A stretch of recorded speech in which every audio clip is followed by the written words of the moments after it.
Olá, o N-Blogs está no ar. São 40 anos viajando pelo Brasil, fotografando a natureza e a cultura do país.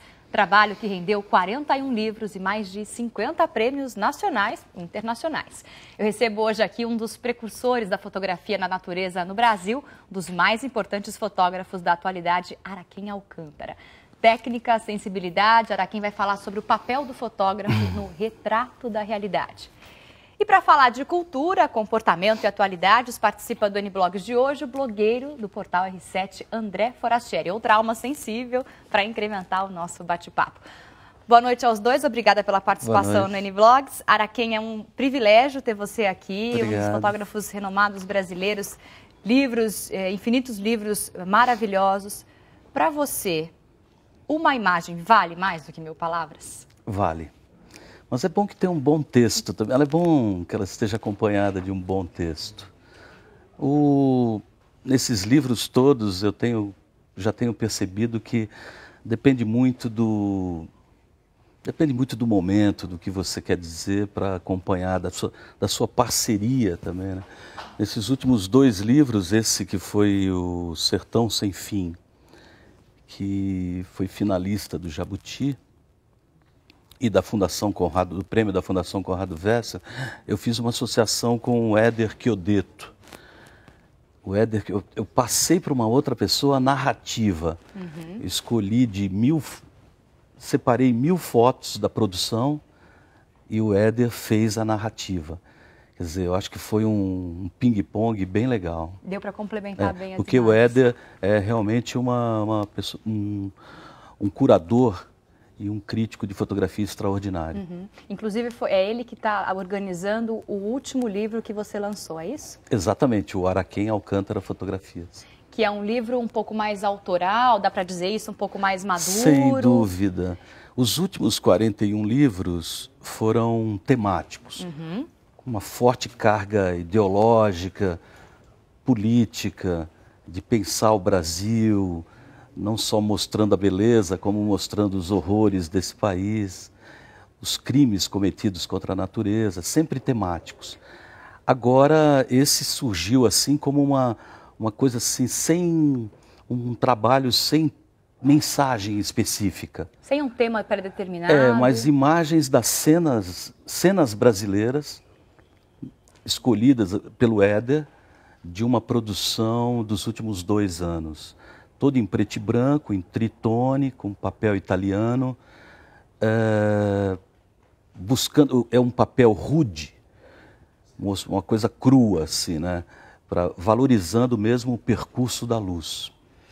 André Forastieri, você também como jornalista deve se lembrar de fotos icônicas aí que retrataram os fatos principais, né, da atualidade e tudo mais. E do Araquém, né? O Araquém é referência, quando a gente pensa em fotos no Brasil de natureza, da Amazônia em particular, o Araquém é o primeiro nome que a gente lembra, né? E até para retratar os povos, né, a cultura, não só a natureza, as questões ambientais. Eu fico me perguntando quanto tempo leva para você fazer aquela foto? Não, quantas fotos levam para fazer aquela foto, né? Talvez seja essa a melhor pergunta. Eu acho assim, você enfrenta toda uma série de desconfortos, né, de perigos. Eu estava comentando com o André que eu acredito que pelo menos uma meia dúzia de perigos. Eu já poderia ter morrido 5, 6 vezes. Conta um pra gente. Não contei direito. E nessa luta toda, você perde mais do que 90% das suas imagens. Talvez 99%, mas aquele 1% que você captura, uma harmonia de formas, é compensador. Você esquece toda a dificuldade que teve. E mudou muito de quando você fazia foto com filme para agora digital, o número de fotos que você faz, sim. o que sobra de bom, quer dizer, como é que mudou a tua técnica? Essa parte técnica, né? Facilitou muito. Mas respondendo àquela tua pergunta as histórias são sempre cumpridas, né? Histórias de fotógrafo, viajante, de andarilho, porque você vivencia muitas coisas. Mas, só um exemplo, eu fui sequestrado por uns índios malandros, Nossa. Bandidões mesmo, uns índios caiapós, Menkragnoti, que eles estavam eles estavam em briga com a FUNAI. A Polícia Federal tinha lá retirado o garimpo da região, eles ganhavam uma comissão sobre o garimpo e eu passei, inocentemente, eu estava fazendo uma expedição pelo rio que beira a reserva deles. Eles me sequestraram, exigiram R$1.500, mas... Por quê?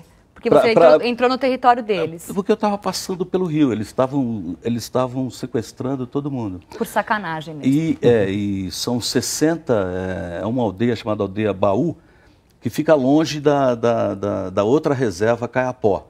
Ali tem 60. Eles não plantam, não caçam, não pescam. Eles sequestram, vivem de sequestrar. Vivem de sequestrar, vivem de roubar, de sequestrar regateiros e tal. Agora mudou, agora as coisas mudaram lá. Mas isso faz muito tempo, isso foi em 1996. E eles exigiram também, o que é mais curioso, 2 quilos de pimenta verde. Até hoje eu estou tentando entender por que fazia parte do resgate? Do resgate 2 quilos de pimenta verde. Mas eu consegui escapar de lá porque eu falei, olha, eu tenho dinheiro em Novo Progresso, que era a cidade mais próxima. Eles colocaram dois guerreiros armados com 765. Eles usavam... Nossa, não é uma quadrilha de índios. Eles adoravam 765, que eles chamam de Catunkira, e relógio Rolex mole, assim. Lá o quê? Aquele personagem... Aquele personagem antigo das novelas, né? E tipo aí, um bicheiro, né? O índio bicheiro. E aí eu só consegui sair de lá porque eu prometi que daria esse dinheiro para eles se eles me levassem até a comunidade, até a cidade. Lá eu fui no prefeito, daí o prefeito conversou com eles, demos algum dinheiro, o prefeito percebeu que a única forma era dar alguma coisa para eles, mas eles estavam com as mãos dentro das armas. Com as mãos dentro das bolsas. Eles não estavam brincando, né? Impressionante. Então, agora, esse é o Brasil. Agora, posso responder? Claro, a questão técnica que o André Forastieri falou. Eu acho que antes eu levava 200, 300 filmes para campo, para as minhas expedições. E tinha que tratar aquilo como criança, né? Como bebê, né? Onde está quente, evitava, tinha que falar com a Polícia Federal nos aeroportos, tinha que cuidar, você levava... Hoje você leva 4, 5 cartões de 64 GB ou 10 e pronto. Que pesa gramas, né? Que você guarda no bolso. Mas você tira... Isso é uma grande facilidade. Mas você tira muito mais foto, porque o que aconteceu, todo mundo que passou da câmera, as pessoas normais, né, não fotógrafos profissionais, tiram muito mais foto com a câmera digital, jogam muito mais foto fora, né? Democratizou, acho que um pouco a fotografia. Mas também banalizou. O que é legal dessa banalização é que o fazer autoral se sobressaiu. Chegou-se a cogitar, né? Como se falou que não ia ter mais a fotografia preto e branco, não ia ter mais filme, não ia ter mais... Não, eu fiz um livro inteiro, Sertão Sem Fim, e vários fotógrafos do mundo estão trabalhando com filme ainda, e revelando e fazendo como do modo antigo. Quer dizer, que na verdade não é modo antigo, é o modo. É a Só técnica que da fotografia. agora há outras maneiras. Outras mídias. Cotidiano dos imigrantes na África do Sul. Imagens únicas registradas pelas lentes de um grande fotógrafo do país. Elas fizeram parte de uma mostra que passou recentemente pelo Museu de Nova York.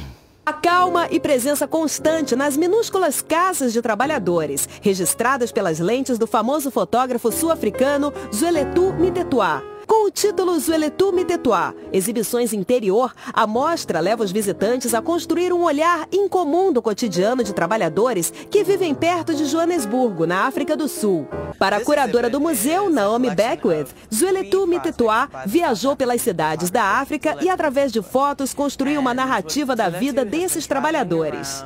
Para a curadora, 2 fotos merecem atenção especial. Há interiores de Mtetwa e Empty Beds, que mostram o interior das pequenas barracas feitas de estanho e madeira. As casas frágeis podem ser facilmente derrubadas pelo mau tempo ou pelos ataques da polícia. Dentro elas são coloridas e com paredes decoradas. As camas são pequenas e a cozinha bem arrumada. A humildade e o profundo cuidado pelo espaço é o tema em comum das fotografias. Naomi Beckwith explica que Zueletu quer mostrar que esses trabalhadores também são pessoas normais, que têm onde morar e cuidam bem do seu espaço. Para Naomi, a foto que mais a surpreendeu foi a de uma mulher grávida recostada na cama do seu quarto, que tem a parede recoberta por recortes, uma evidência da preocupação dela com a decoração, mesmo em situações difíceis. O trabalho de Mitetuá retrata o mundo, muitas vezes, invisível. Quando o fotógrafo veste a pele de paparazzo do bem, pode até ganhar um título de celebridade em uma exposição num grande aeroporto internacional. Veja por quê. No aeroporto de Londres, em Heathrow, um fotógrafo ganhou a chave da cidade. Aos 78 anos de idade, Dennis Stone fotografa várias celebridades que chegam ou deixam a cidade. A exposição Freedom of the Airport exibe fotografias de celebridades, da realeza e de políticos. Stone mostra orgulhoso a homenagem recebida junto com a credencial de segurança e disse que se sente maravilhado. A British Airports Authority organizou uma exposição com alguns dos trabalhos de Stone no Terminal 5 e doou 5.000 cópias do livro A Vida no Aeroporto Heathrow, um fotógrafo, que reúne algumas das fotos mais importantes de Stone. O fotógrafo conta que até já fez amizade com algumas celebridades depois de anos de flashes. Stone fez fotos lendárias, como a de Eartha Kitt, que sempre fazia poses atrevidas, George Michael, mesmo tímido, deixava ser clicado, e até Sir Paul McCartney, antes de se tornar uma estrela da música. Stone contou que a maioria das celebridades fica feliz em ser fotografada, mas mesmo assim, ele garante que é muito discreto. Quando percebe que as estrelas estão tristes ou com problemas, ele simplesmente não dispara o flash. Uma das suas fotos favoritas é a do dono da Virgin, Richard Branson, e sua mãe. Stone convenceu a idosa mãe de Branson a se vestir como aeromoça, o antigo trabalho dela. Então, quando ela foi servir uma taça de champanhe ao filho, Stone capturou o momento. Stone acompanhou ao longo desses anos as mudanças nos 5 terminais do aeroporto de Heathrow. Ele também experimentou as incríveis mudanças na tecnologia. E mesmo com 78 anos, Stone não tem planos de se aposentar. Ele disse que vive e respira a vida no aeroporto. Um trabalho onde você nunca sabe quem será o próximo a desembarcar. Paparazzo, qual a sua opinião sobre esse trabalho? Que a fotografia está sendo cada vez mais difundida aí em todos os jornais, revistas, intimidades reveladas. Como que você vê esse trabalho? Olha, eu acho que faz parte aí da sociedade aí de consumo, essa coisa da massa, a necessidade das pessoas viverem um cotidiano, do famoso. ou qualquer espirro do famoso. Eu não tenho nada a ver com isso. Eu não acho que a fotografia, inclusive, eu acho que merece um tratamento melhor. Claro. O seu trabalho, inclusive, não tem absolutamente nada a ver com isso, né? Mas acredito que isso seja uma necessidade de consumo mesmo da sociedade. Massas, que as pessoas querem ver. Eu acho que esses fotógrafos, os paparazzi, eles estão perdendo o campo de trabalho deles, porque cada vez mais todo mundo tem câmera fotográfica, tem celular que fotografa e tal. Então, ficam fotografando e botando na internet, claro, mandando.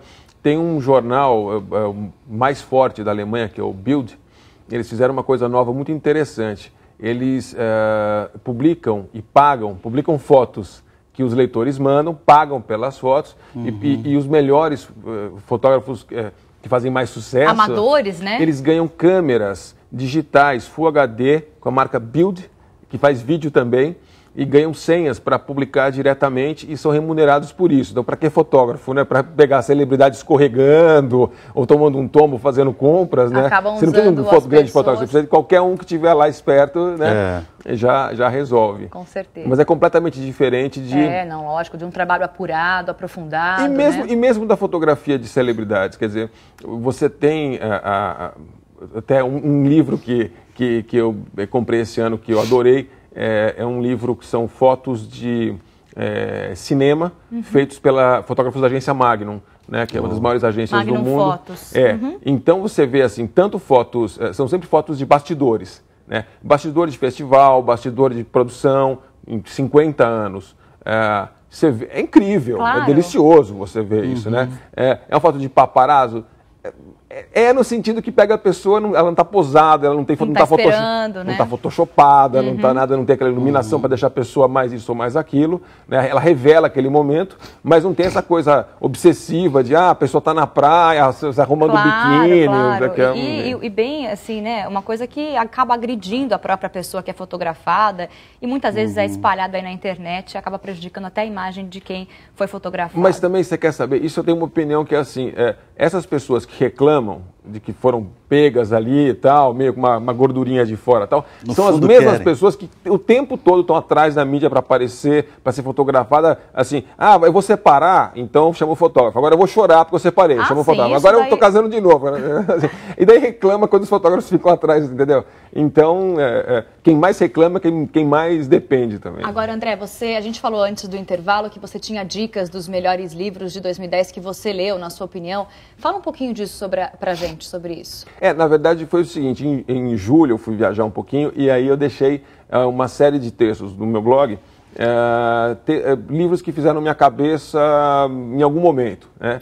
Não tinha não eram novidades nem nada, e repercutiu de uma maneira super interessante, assim, ninguém fala desses livros porque eles não foram lançados agora, entendeu? Claro. Então, para o final do ano, em vez de fazer uma lista, os melhores do ano, muita gente vai fazer listas com muito mais capacidade do que eu, de melhores livros do ano, mas eu resolvi fazer uma lista dos melhores livros que eu li esse ano. Por exemplo, esse livro da Magnum é um que vai estar recomendado lá. É uma ótima dica aí. Mas tem, assim, desde de um Shakespeare traduzido pelo Milor Fernandes, que eu não tinha lido, até livros em quadrinhos, autores nacionais, o Lourenço Mutarelli é vários gringos de vários assuntos diferentes, vai desde novidades do mundo da tecnologia até romances mesmo, bastante conto, que eu ando sem paciência e tempo para ler romance.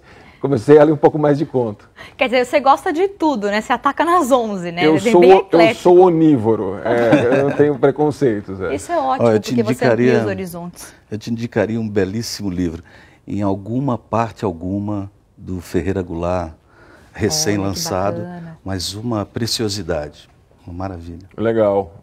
Agora eu vou ter que ler para ver se eu coloco na minha lista ou não, vamos ver. Araquém, quando você tira uma foto, você espera que as pessoas vejam exatamente aquilo que você viu ou façam uma interpretação livre? Não tenho a menor preocupação. Quando eu estou fotografando, a minha busca é da beleza e às vezes da informação. Mas eu não estou nem um pouco preocupado com o leitor, É uma busca incessante mesmo da harmonia de formas. Só que eu tenho um tema específico, né? Que é revelar o homem e a natureza brasileira. O homem dos ermos, dos sertões. O que eu chamo desse Brasil profundo. Eu quero celebrar esse Brasil fora das cidades. A Amazônia já perdeu 20% de sua cobertura vegetal. Ela está se savanizando, independente de aquecimento global. Agora com aquecimento global ainda. E se tiver, acelera um pouco, né? Muito. E se tiver ainda ajuda do El Niño e tal, então nós estamos desertificando o Brasil. Eu não gosto de ser panfletário, mas está na hora de ser sensacionalista, inclusive. Nós já deveríamos ter aprendido com o exemplo da Mata Atlântica, que já destruíram 93% dela, desde 1500, a cuidar um pouco mais da Amazônia, parar o desmatamento. Mas parece que não há interesse, né? É preciso, eu acho, assim, imediatamente educar o brasileiro para que ele cuide disso, que nós vamos ser uma grande nação, sem dúvida, mas poderíamos manter vivo aí um pouco muito dessa biodiversidade. Nós temos a maior biodiversidade do mundo e não conhecemos ainda nem 10% do que temos. O livro, eu acho que é uma parte desse processo. É preciso educar rapidamente, porque talvez a gente aí consiga diminuir. A minha o meu sonho, né, o meu ideal é que a gente consiga, que o meu neto, que está aí com 1 ano e tanto, ele veja as maravilhas que eu vejo. Eu venho de uma história assim de Glauber Rocha, de Guimarães Rosa, de João Cabral. Quer Poesia dizer, pura, retrato puro. Os pilares da cultura brasileira estavam muito próximos do trabalho que eu estava começando. Eu me inspirava neles. Claro, e o seu trabalho parece um pouco isso com fica aquela... como se fosse uma missão, entendeu? Agora eu já não me pergunto mais por que eu estou fazendo isso. Claro. Eu posso ficar agora 3 meses dentro da mata que eu saberia sobreviver. Aprendi com a mata muita coisa, aprendi com os índios, mas eu sinto que há uma necessidade de trazer essas notícias, né? Claro. Então eu vou a lugares onde ninguém pisa e trago isso. Porque o Brasil é essa imensidão, né? Então agora, precisa trazer essas notícias para cá. Araquém, para a gente encerrar o programa, essas imagens que a gente viu aí ao longo do programa, que você publicou nos seus mais de 40 livros, quando você olha uma dessas imagens hoje, você ainda se emociona? Ah, sim. Eu tenho algumas, eu acho que foram bem realizadas, que se mantêm. Acho que é um aprendizado contínuo. Eu estou agora me libertando dessa coisa da racionalidade, eu quero fotografar como se fosse um átimo, antes da razão. Com o coração. Sobretudo com essa coisa de se deixar levar. Isso é muito zen, porque a fotografia, você tem que captar essa unidade de formas numa fração de segundo, às vezes. Só que você tem que estar preparado. Na mata, como é que você vai fotografar num lugar escuro? Claro. Com um bando de macacos uacaris passando sobre sua cabeça, defecando sobre sua cabeça, urinando sobre sua... jogando um monte de gás. Tem que estar muito zen. E mais, você nem vê eles às vezes. Então você tem que estar sempre desperto, né? Que é com o equipamento sempre pronto e em determinado momento aquilo te presenteia, né? O bicho aparece. Isso aí, talvez, isso é uma grande realização.